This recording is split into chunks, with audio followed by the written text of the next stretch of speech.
I remember the sound more than the sight. That sharp, hollow click as the deadbolt slid into place. The porch light glowed yellow against the night, but the world beyond that door turned black.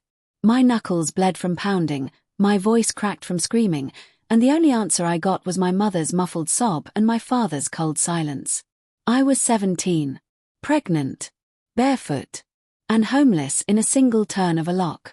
That night I slept on the concrete steps of the church across the street, clutching the sonogram that showed the faint shadow of my baby. The wind smelled like wet asphalt and betrayal.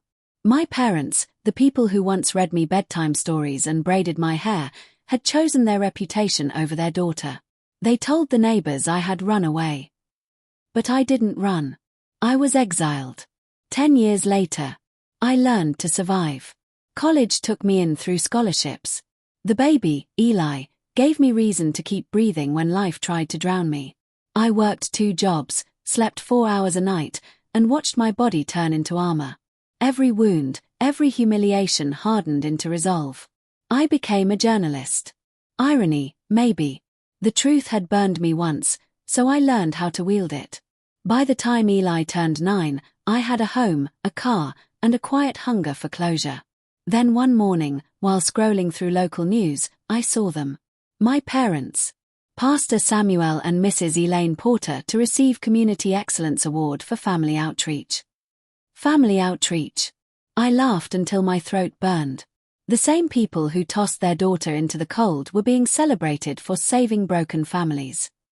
The hypocrisy wasn't just infuriating, it was intoxicating. I felt the edges of a plan form like a bruise beneath the skin. The award ceremony was 2 weeks away, hosted at the same church where I once begged for shelter. I knew what I wanted to do, but it had to be perfect, clean, poetic, unforgettable. So I started digging. I interviewed families they'd helped. I pretended to write a puff piece. But behind the smile and polite nods, I uncovered the rot. Donations misused. Counseling fees pocketed. My father's private sessions with vulnerable women that crossed moral lines. My mother's gossip disguised as prayer. I wasn't surprised. Betrayal runs deepest when it hides behind holiness. Still, revenge didn't taste as sweet as I expected. Some nights I lay awake staring at the ceiling, wondering if vengeance would make me just like them. Then I'd remember that sound, the deadbolt clicking, and the doubt would vanish. The night of the ceremony. The church was packed. The stage shimmered with gold drapes, and the air smelled of perfume and self-righteousness. My parents sat in the front row, hands clasped, smiling as cameras flashed. I had arrived early, wearing a simple black dress and press credentials around my neck. My press pass opened every door. On stage, a projector displayed a slideshow of the Porter's legacy. Happy families. Charity drives. Smiling faces. The audience clapped. When my turn came to speak, the host introduced me as a journalist here to share the Porter's impact through the eyes of those they've inspired. I took the mic. My voice didn't shake. 10 years ago, I began. A 17-year-old girl stood outside this church. Pregnant. Alone. Her parents had just locked her out of their home. They told everyone she had run away. In truth, she was abandoned for being an inconvenience to their image. A murmur rippled through the crowd. My mother's smile froze. My father's hand tightened around hers. I clicked the remote. The slideshow changed. Gone were the charity photos. In their place appeared scanned financial records, emails, and witness statements. My father's private sessions. My mother's messages to church donors. Each image burned across the projector like Judgment Day. Gasps filled the room. A few people shouted. Someone recorded on their phone. My parents stood, faces pale, lips trembling. My father barked, "Turn that off."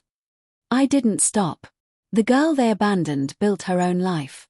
She raised her child without their help. And tonight, she returns, not for forgiveness, but for truth. I looked straight into my mother's eyes. I am that girl. The church went silent. My mother's knees buckled. My father tried to reach for me, whispering my name as if the sound could undo years of cruelty. But I stepped back, letting the distance speak louder than words. I'm not here for your apology, I said softly. I'm here so you'll never forget what you did when no one was watching. Aftermath. The fallout was instant. The church board suspended my father. Donations vanished overnight. The award was revoked. Reporters hounded them for weeks, and their faces disappeared from the Sunday bulletins. I didn't watch their downfall with joy, only quiet justice. A month later, my mother showed up at my apartment. Her hair was thinner, her eyes ringed with guilt. She brought a box. Inside was a stack of baby clothes I had never seen before, pink and white, still folded with tags. I bought these when you told me, she whispered. Your father said we couldn't keep them. But I kept them anyway. For a moment, my chest tightened. Then Eli walked in, holding a comic book. My mother froze, tears spilling down her cheeks. She tried to reach for him, but I stopped her gently. He's safe, I said. That's all that matters. She nodded, unable to speak. When she left, I stood in the doorway, watching her shrink into the distance. I didn't feel triumph, only release. Epilogue. Years later, Eli asked why we didn't visit his grandparents. I told him the truth in pieces, the way one unwraps a fragile memory. They made mistakes, I said. Big ones. But we survived. And sometimes, that's the best revenge, living the life they swore you couldn't. He thought about it, then smiled. Then we're winning, right? I smiled back. Yes, baby. We're winning. Outside, the evening light spilled through the windows, soft and golden. For the first time in a decade, I didn't feel the weight of that locked door. Because I had opened my own.